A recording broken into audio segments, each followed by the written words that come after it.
Welcome to the Rearview Mirror Podcast, looking back on all that we don't know and a few things that we do. Happy 2025. It is again, isn't it? Yeah. Okay, let me do this little lick here. Okay. Welcome to Rearview Mirror, where we're okay. That sucked. Take two. Oh, shit. I've got three versions. I got to read the right version. I thought just close the computer and say what's on your mind. Actually, they won't even see my face on this, so I can just flat out read it. Right. I'm going to look away. Okay. But no, you have to critique it afterwards. Oh, don't worry. Okay. Welcome to Rearview Mirror, where we look back to see where we've been, share what we've learned, and dream about moving forward better. Yeah. What do we do then? I don't love, and I know that's your word up there. Maybe this is me. I don't love, I feel like dream is in that Okay. intentional season of life. It's just one of those phraseology things that Okay. Let's don't use it. That's look easy ahead. for me. Yeah. Looking back and looking ahead. How about that? Yeah. Fantastic. I love it. Look ahead. Do it. No, you do it. Because I don't remember what you said first. Or tell me what to say. And we could see Do which one. Here I'm thinking like, okay, I'll do it, then you do it. Looking back, looking ahead. Right? Okay. Welcome to the Rearview Mirror Podcast. Looking back. Wait, and Caroline looking said we ahead. couldn't call it the podcast. Oh, yeah. Okay, do that right there. Welcome to the Rearview Mirror Podcast. Looking back and looking ahead. I like it. Welcome to the Rearview Mirror Podcast. Looking back and looking ahead. Good. We got them both. We'll figure out to do with them. I feel like it's pretty good. Yeah. I All like right. it too. Yeah.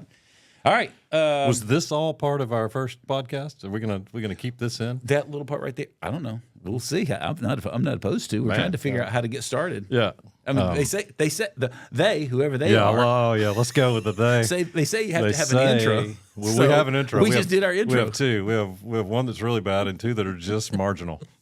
So welcome to the Marginal Rearview Mirror Podcast. Yeah. Welcome to the very average Rearview Mirror Podcast. While we figure out what we're doing. Yeah. Well, what are we doing? Let me ask you this. Yep. Do you make New Year's resolutions? I don't. Oh, interesting. I did for years, and Okay. then I just realized they were a setup to shame for me. Really? Yeah.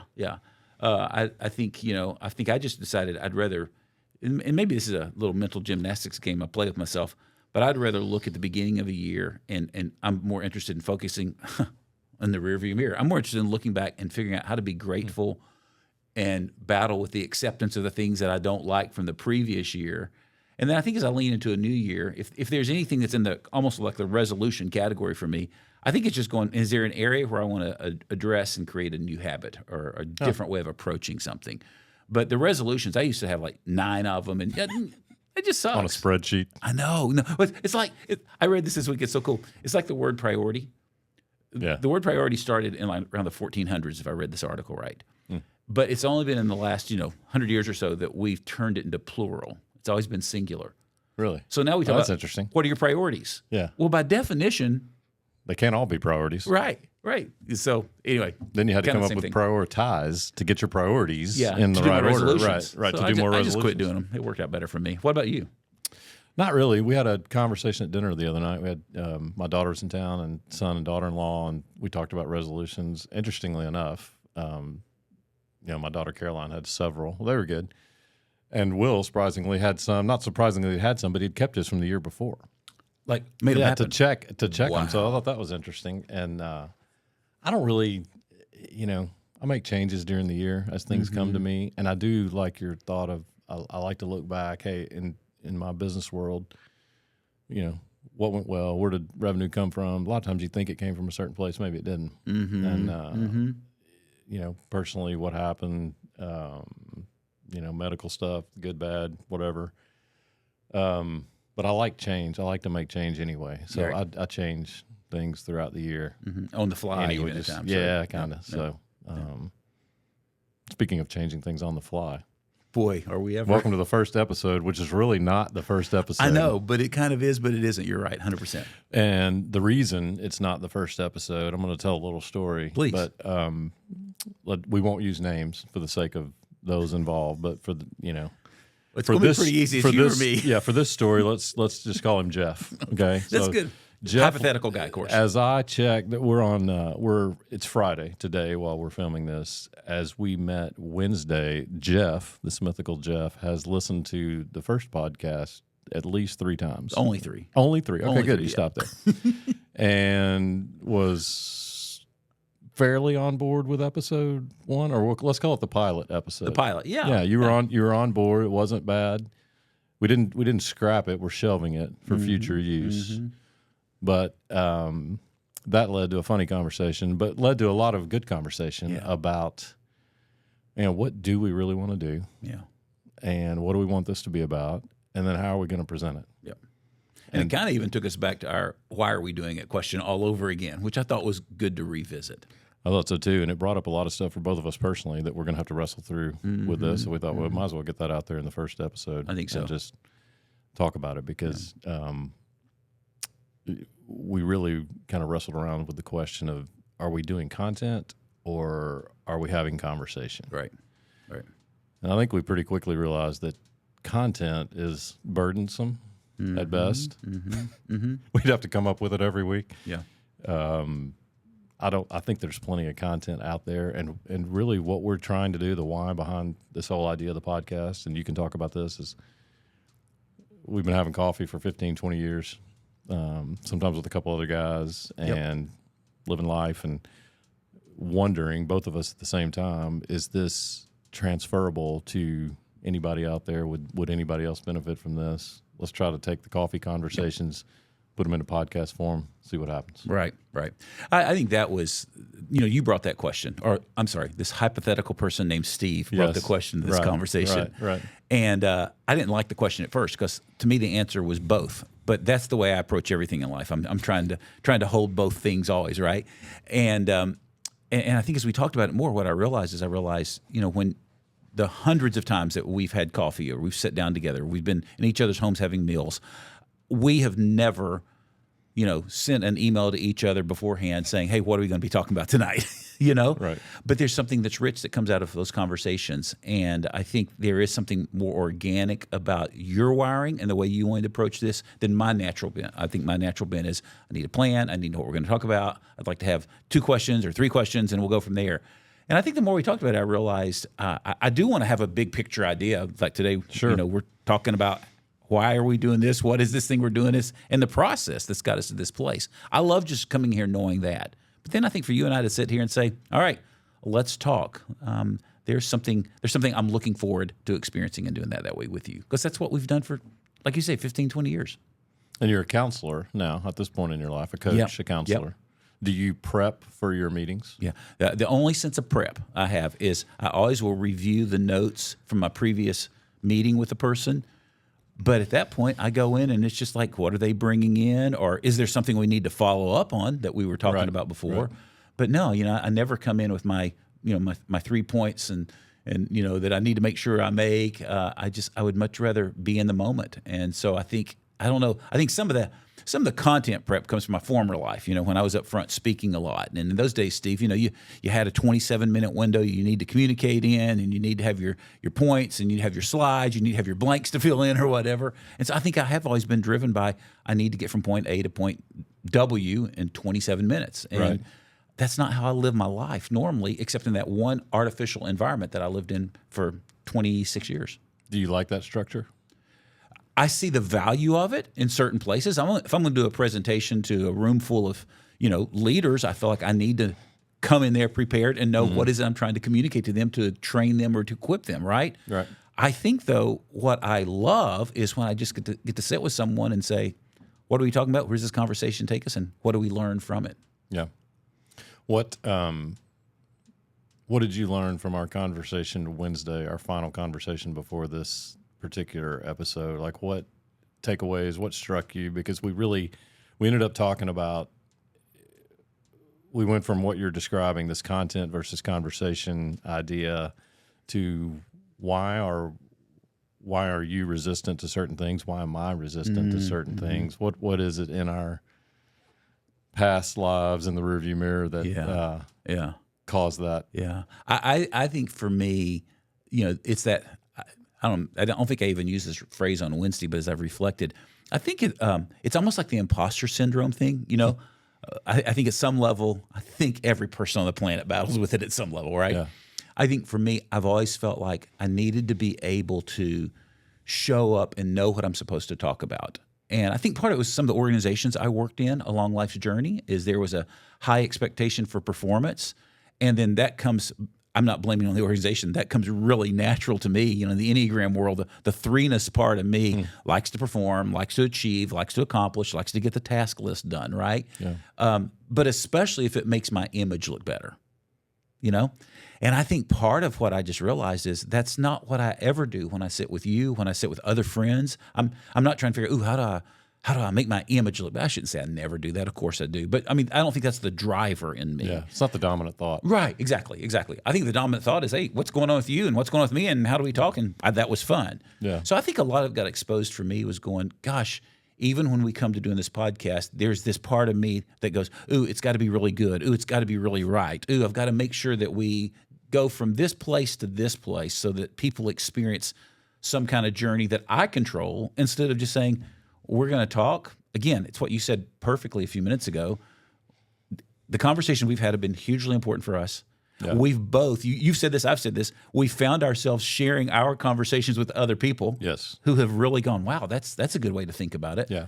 And so, you know, the catalyst is, hey, as we get older, how do we steward some really good things we've experienced by telling our best stories and our worst stories, you know, our failures and our successes. Yeah.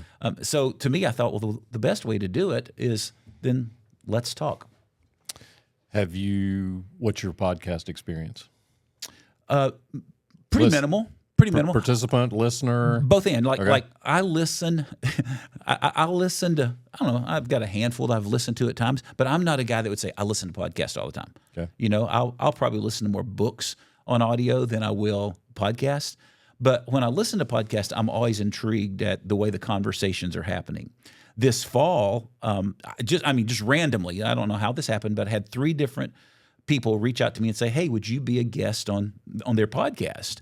And I'm kind of a seasoned lifer. I just say yes to things because it's fun and I've got the margin and the time.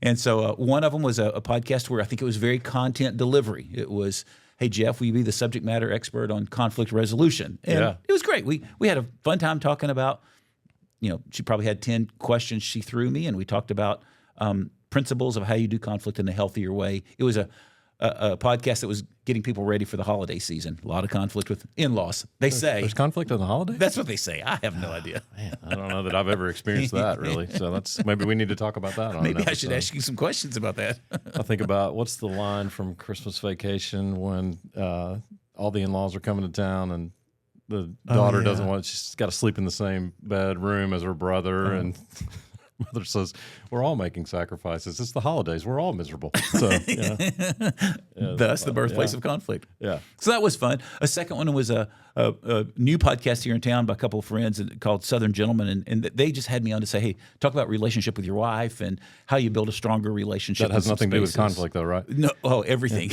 No, maybe there was a theme after all. No, but it was just good. You know, again, I didn't feel like I had to prepare and deliver something there. They didn't give me any questions in advance, which I thought was good. And we just talked. We just dialogued.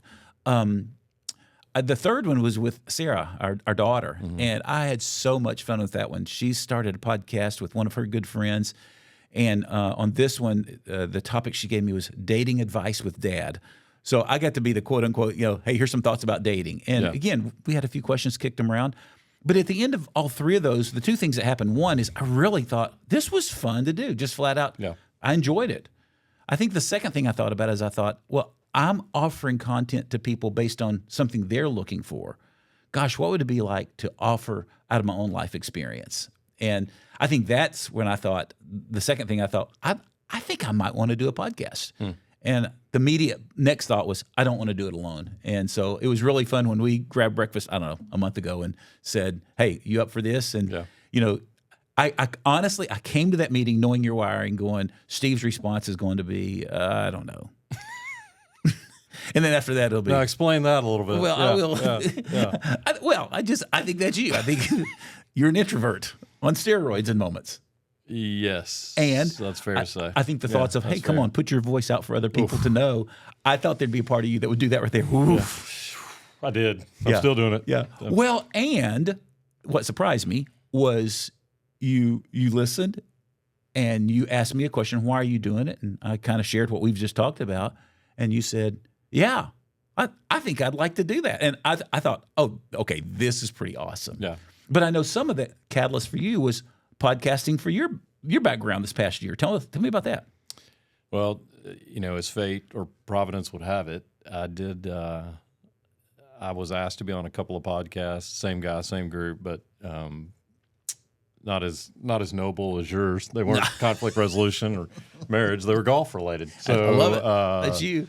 Our golf course here locally has got a great setup and a really good venue, good vibe. And one of the young guys that's in charge of marketing and activities started a podcast on just kind of the ethos of Franklin Bridge, and I've created some community there with the guys, and it's really a laid back, fun place to play.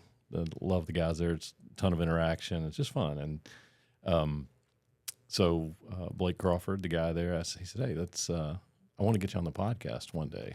I said, that's fine. I thought, he'll run through all the guys that are going to be on there and get to me eventually. And went up there one day to look for my lost rangefinder, which is a pretty regular occurrence. They've got a separate box for mine that they put it on there and forget to take it with me. And he said, hey, I got some time. You want a podcast? It's like 2 p.m. I said, sure, let's do it. So we did it. It was an hour and 40 minutes. Wow. And that surprised me. It surprised me how much I enjoyed it. Mm-hmm. We didn't talk about anything of substance. Yeah. But it was fun because, again, even if you don't talk about anything of substance, to your point earlier, you get an insight into someone's life and how they think, how they're wired. And Blake's great at asking questions. That's great. And so we just, we talked about golf, coffee, TV, movies, music. We both love music. And he's pretty gifted musically. I am not, but I still love it. And so we just kind of dove into those things, and I just had an hour and 40-minute conversation. And there's something about that, the expression format of the podcast that's appealing to me. Yep. We did a follow-up that was a little more specific based on some events they were having there at the course, and that was fun too. We did that later in the day over a couple of Pacificos, and that was really fun. And, it was just I guess the takeaway is I really enjoyed that format. Right. And it's just very conversational. It's probably more to my wiring. Right. It doesn't have to be perfect. Yep. And, you quickly realize in this world in the podcast world that, if you ask 10 people for feedback, you're going to get 10 different responses. Mm-hmm. And so it becomes a little difficult to work backwards. So I think that was some of our conversation Wednesday is maybe let's get good feedback and let's take the commonalities of that feedback and, what did everyone say? Well, everyone agreed to that this was good. Right. This was not great. Right. And then let's really try to work the other way and just as best we can replicate our unfiltered but now semi-filtered conversations over coffee and see what happens. Right. I want you to keep talking and tell me that story one more time. We're going to be off the air right here. I'm going to turn around and look at what's going on with your sound because I'm realizing how much closer I am to the mic than you are, and I'm thinking about Caroline's word. I'm one fist. Yeah, so I'm probably half a fist. So you're full. Am I? Well, I guess it depends where my head is. I'm bobbing. Yeah. Anyway, let me just look, though, anyway. Yeah. Okay, keep talking. Maybe we do leave this in because this is how we're trying to figure out how to do this stuff. So the first thing you need to know about a podcast is how to work your microphone. Oh, you're beautiful, yeah. Oh, see, that's nice. That's so nice to say. Absolutely, you didn't have to say that. I can't help it. I'm just a complimentary kind of guy. All right, cool. Let's keep moving. My bad. All right. Where were we? Imperfection? Yeah. Yeah. Plenty of it. You threw a question at me. I thought it was a great question. Just, what I walk away with from Wednesday, kind of what I learned, what was stirring in me. Same for you. I mean, it was such an important conversation, I think, to pause and say, how are we going to do this thing? And what stirred in you from that? I think you and I have talked about this for years. I wrote this down. You told me this long ago. Introvert personality at my core. And that just means I love people. I mean, I love. You do. I've got friends, love spending time with them. But when I'm done, I like to recharge alone. Yep. And doesn't mean I don't like people or don't like to, be involved in activities, but I definitely like to recharge alone, or I tend toward that. And you said, man, your default is hiding. And even my daughter mentioned on the first podcast, she said, "Boy, Dad, you can tell you're wrestling with being vulnerable on this thing." Wow. And I thought, man, you picked So that up insightful. on this little podcast. Yeah, she's pretty intuitive. So I think that's going to be my struggle. You mentioned a couple things. Sarah, your daughter, said she's going to manage. She was on the phone when we were talking the other day, and she said, "I'm going to manage your socials." I said, "Well, that's great, because I'm not even sure what that is." And you manage away. Let me know if it makes any money. That'd be great.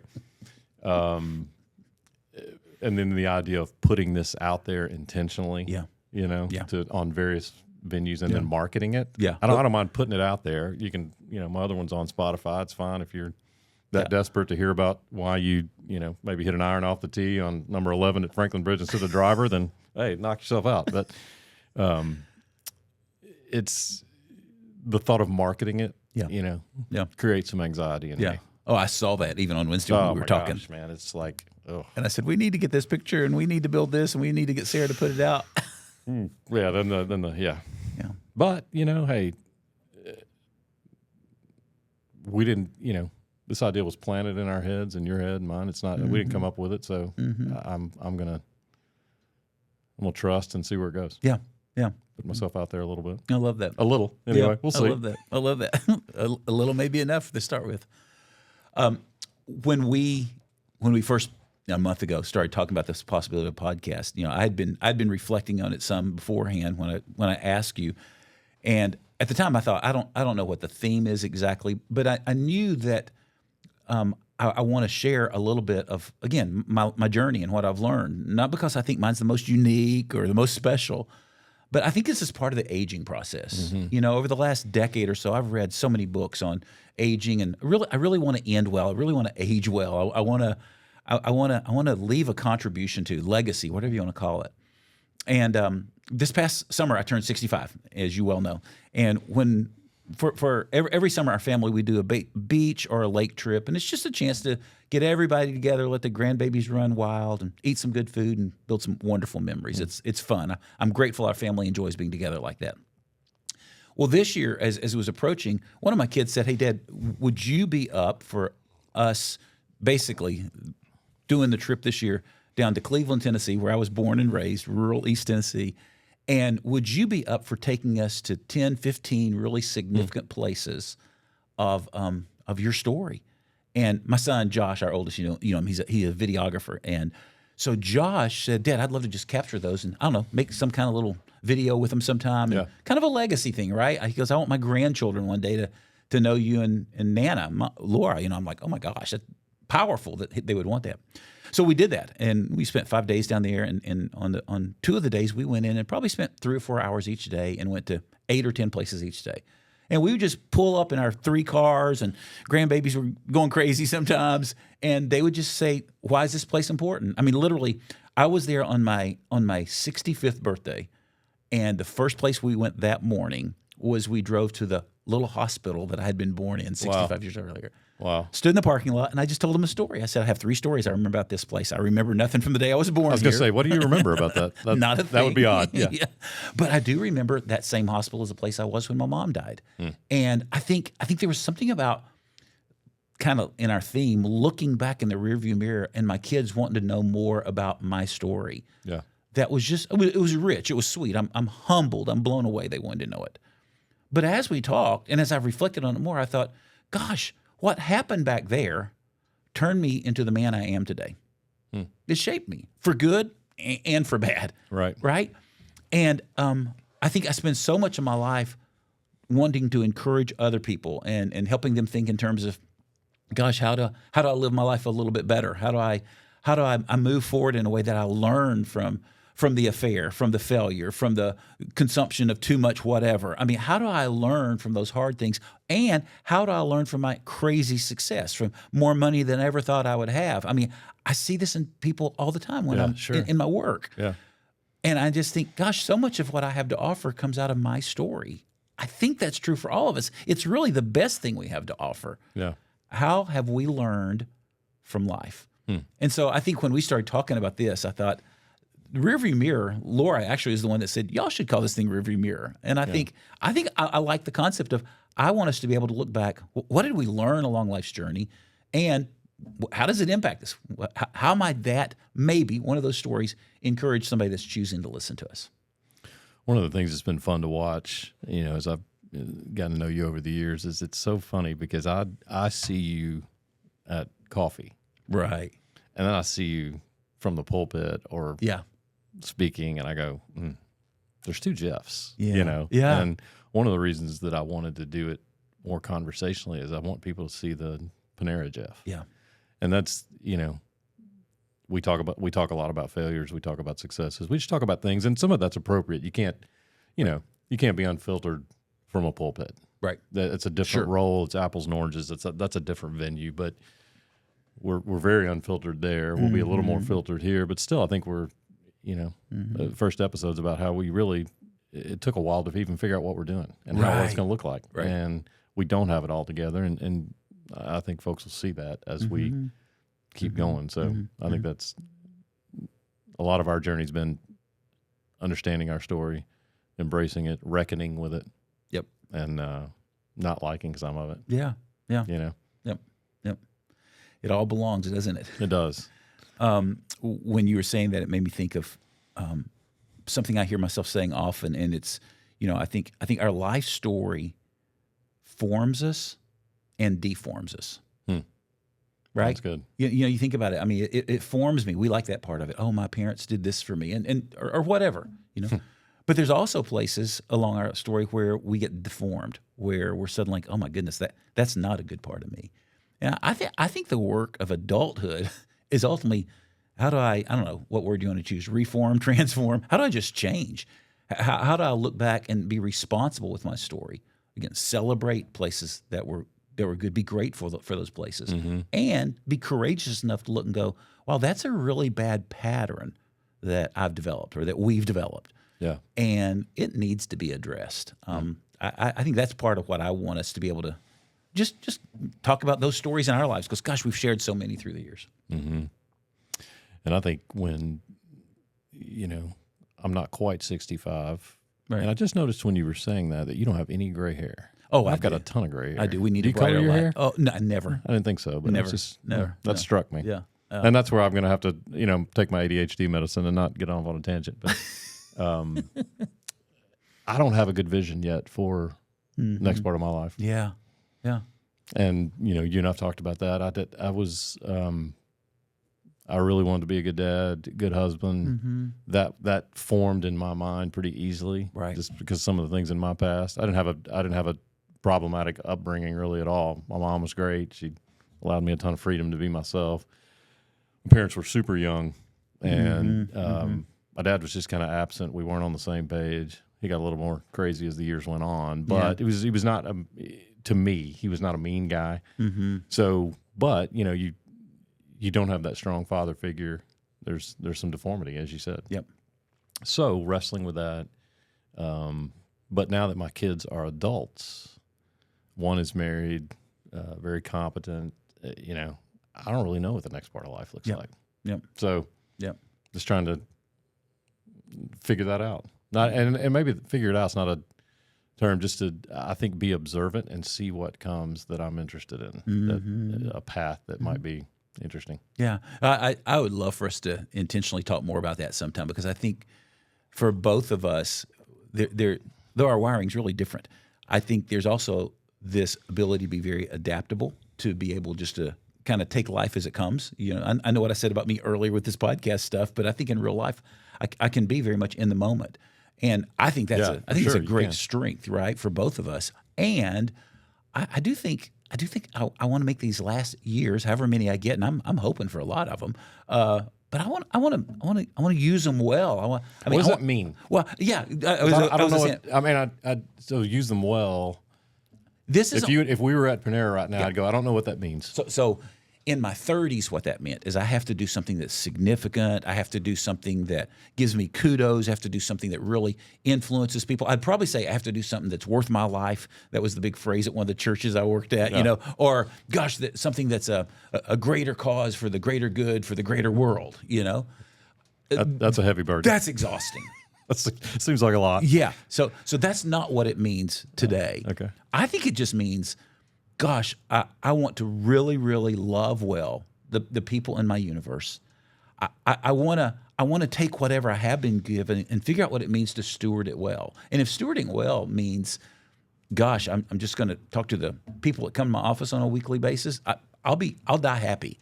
I think the podcast is an opportunity to go, gosh, could there be some other people that I could share with? And I think that's exciting at the possibility of it. But I think it's just I want to end well. I'm watching my father-in-law right now, 95 years old. Has been in relatively good health for 95. You know, he's starting to struggle with early days of dementia a little bit, so he can ask the same question a lot right now. But a couple of weeks ago, he took a bad fall, and it's his shoulder that got broken, messed up some, and so he's in that rehab and place right now. And it's 95. Rehab really is sitting around and waiting.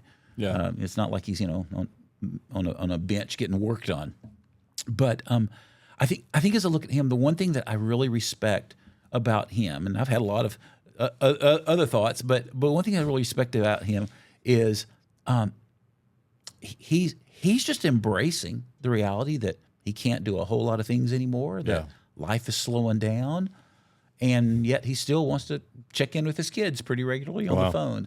And so I think there's something about just I don't want to do what I saw so many of my uncles do, and that is find a leather recliner, get the remote control, and sit in it waiting to die. Just fade away. I don't want to fade away, you know?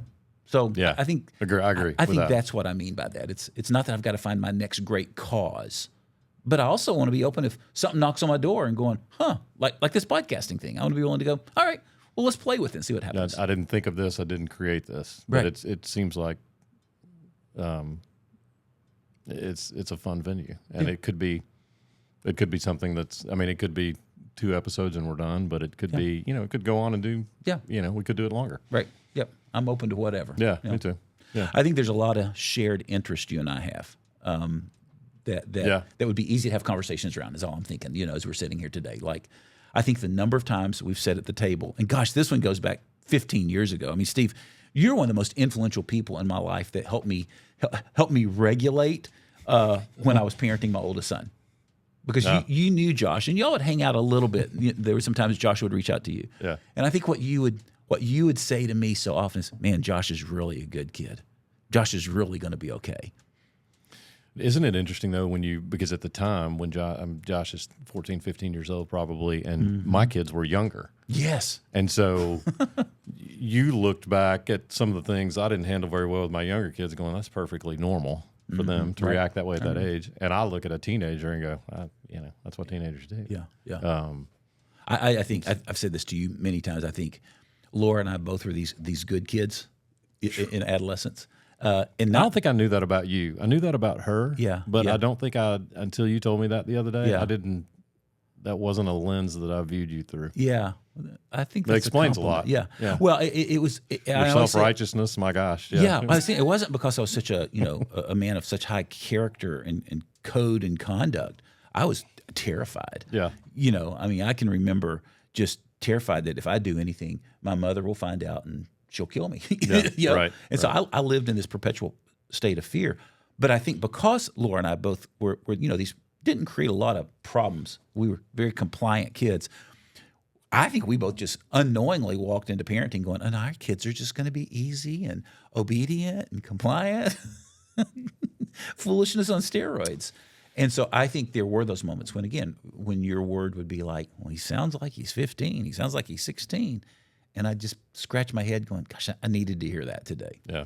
I say that to say I'd love to spend sometime talking more about what we learned as fathers and good, bad, and ugly. And gosh, moments that I'm so proud of as a dad and moments that, man, I can almost bring me to tears thinking, did I really do that with my kid? Yeah. But the beautiful thing is through the rearview mirror, gosh, I've learned so much. And I'm grateful for the repair work we've been able to do with both of us with our kids in places where we needed to. Mm-hmm. So anyway, as we were talking about it, I think that's one of the things I would love for us to talk about sometime.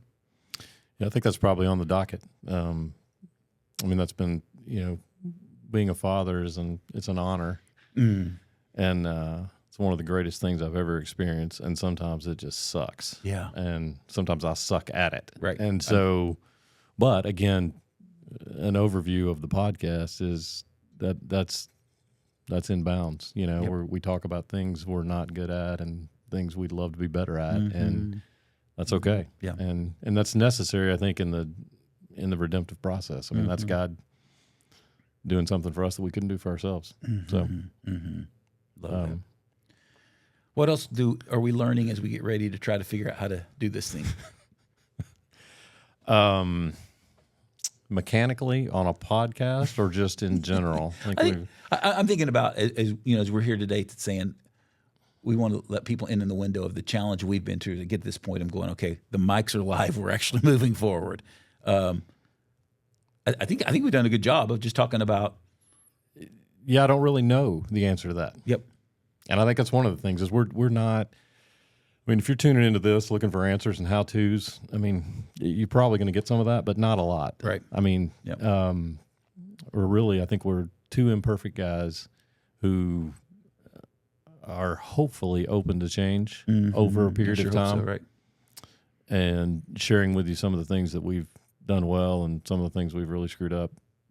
And it's great. Hopefully that's beneficial to someone. And I think it'll be, I always think these conversations are beneficial to us. They are. Yeah. There's something about, I just think there's something physiological and psychological about getting the stuff that's inside out. So there's Back in my old preacher days, I that was a phrase I would often think about is, I think the preacher preaches to himself first. Like, when you're up there and you're talking about, you need to deal with ABC in your life. I'm 90% sure that guy's dealing with that as well, or this guy was, know. And I think in preaching you get to hide behind I'm the expert. I think what I love about conversation is I can say, Steve, I think you need to address such and such, and then you can push right back to me. Well, tell me how you've addressed it, and now we're into real conversation. Now we're into real life, And I think there's something about that's the fullness of life for me. People have asked me over the years when you get this question a lot. Do you have guys? Do you have men in your life? Do you have guys you meet with, or you in a whatever group? And I say, I got some guys. And and they'll say, inevitably, is it an accountability group? Yeah. I said, probably not. And only because there's nothing wrong with that. It's only because I think where my mind goes there is, man, I don't really want to tell Jeff I'm, siphoning off money from my company, and so I'm not going to do it because I'd be ashamed to go tell him that. Right. Well, and some people may be wired that way, but it wouldn't. I think as you get older, people are going to do what they're going to do, and I think what we did have though, and at some points we had 4 guys, sometimes 3, and it was just a safe place. Yep. To process whatever. Yep. And you could leave, and there were no expectations that. Yeah. I'm here if you need me. Yeah. Kind of thing. Yeah. And so. I don't know. For me, that was beneficial. Right. May not be everybody's thing, but I think it was beneficial. And so I'm okay to throw that out there on this podcast and see if it's beneficial to somebody else. Yeah. Good. Well, me too. Yeah. I'm glad we're going to do this. Yeah. Well, I think we're good for today. Feels like a wrapping point. Yeah. Yeah. Well, let's do that. And since we've never wrapped a podcast before, I don't know that we know. Yeah. If it is a wrapping point or not, but it feels like an ending point. Yeah. Do we just say the end?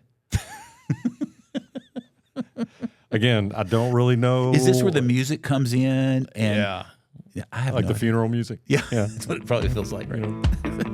Well, all right. See you next time. We'll do it again soon. Yep. All right.